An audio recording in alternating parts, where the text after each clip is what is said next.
5 വർഷത്തിനുള്ളിൽ KSEFE-യിൽ 3900 പേർക്ക് നിയമനം നൽകിയതായി മന്ത്രി KN ബാലഗോപാൽ. KSEFE ഗാലക്സി ചിട്ടി മെഗാ ബമ്പർ സമ്മാന വിതരണത്തിന്റെ ഉദ്ഘാടനം കൊട്ടാരക്കര അമ്പലക്കരയിൽ നിർവഹിക്കുകയായിരുന്നു അദ്ദേഹം. ഇന്ത്യയിലെ ഏറ്റവും വലിയ ബാങ്കിതര ധനകാര്യ സ്ഥാപനങ്ങളിൽ KSEFE ഒന്നാം സ്ഥാനത്താണെന്നും മന്ത്രി പറഞ്ഞു. 1,12,856 കോടി രൂപയുടെ ഇടപാടുകളാണ് കഴിഞ്ഞ 5 വർഷക്കാലം നടന്നത്.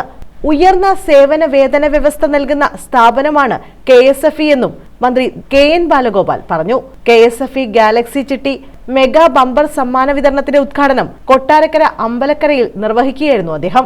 167 ഓഫീസ് അറ്റൻഡർമാർ ഉൾപ്പെടെ KSEFE-യിലെ ബാക്കിയുള്ള ഒഴിവുകളിലേക്ക് ഉദ്യോഗാർത്ഥികളെ ഉടൻ നിയമിക്കും. വിദ്യാഭ്യാസ ലോൺ, പ്രവാസി ലോൺ ഉൾപ്പെടെയുള്ള പദ്ധതികൾ ഏറെ ജനോപകാരമാണ്.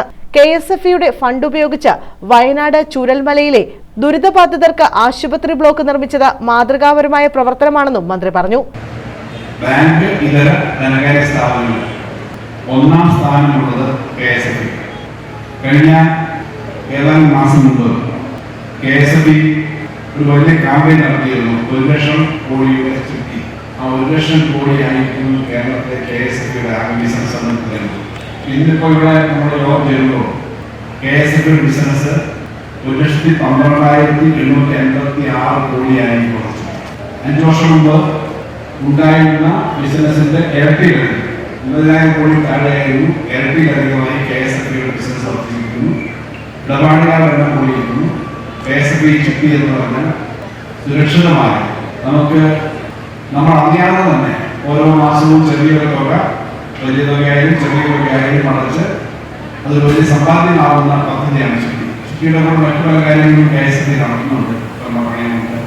കൊട്ടാരക്കര നഗരസഭാ ചെയർപേഴ്സൺ അനിത ഗോപകുമാർ അധ്യക്ഷത വഹിച്ചു. KSEFE കഴിഞ്ഞ സാമ്പത്തിക വർഷം അവതരിപ്പിച്ച ഗാലക്സി ചിട്ടിവരിക്കാർക്കുള്ള മെഗാ സമ്മാനമായ മേഴ്സിഡസ് ബെൻസ് കാർ ഇരിങ്ങാലക്കുട സ്വദേശി KV ഷക്കീലിന് മന്ത്രി കൈമാറി. മേഖലാതല സമ്മാനങ്ങളായി പ്രഖ്യാപിച്ച 17 ഇന്നോവ ക്രിസ്റ്റ കാറുകളും വിതരണം ചെയ്തു. ജില്ലാ panchayat vice president SR Arun Babu മുഖ്യാതിഥിയായി. KSEFE ചെയർമാൻ K വരദരാജൻ, ഗ്രാമപഞ്ചായത്ത് പ്രസിഡന്റ് ദിവ്യ ചന്ദ്രശേഖർ, കൊട്ടാരക്കര നഗരസഭ ഡെപ്യൂട്ടി ചെയർപേഴ്സൺ A ഷാജു തുടങ്ങിയവർ പങ്കെടുത്തു. News bureau, Kottarakkara.